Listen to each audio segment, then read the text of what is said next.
Здрасти, аз съм Мемо.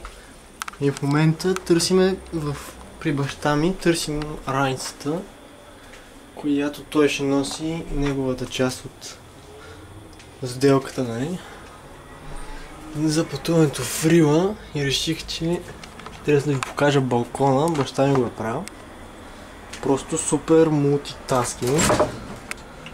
Само секунда, че да. Тук, чакай само да го превключим на нужно. Тук това трябва да бъде гладиатор. Това са тежестите за гладиатор, нали? В смисъл фитнес уред. Но просто малко недостатъчно да го направи. Това са... Опа, чакайте, че тази камера... Да. Това са халките, на които висят халките, на които се изобщо се спортува това нещо, не спорт с халките. И аз го казах така, както не трябва да го казвам. Как да е? Та, какво? Да. Тук това са столчета. Това е масичка.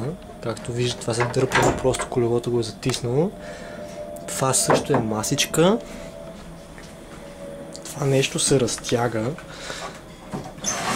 Даже тук има удължител, за смисъл като си ляеш, нали, за краката си сложиш. Шкафчета, просто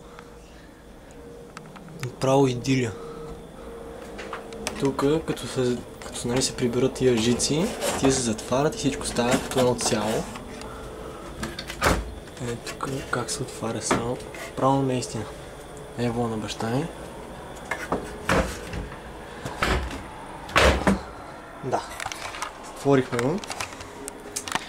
И така, това е за сега от мене. Чао!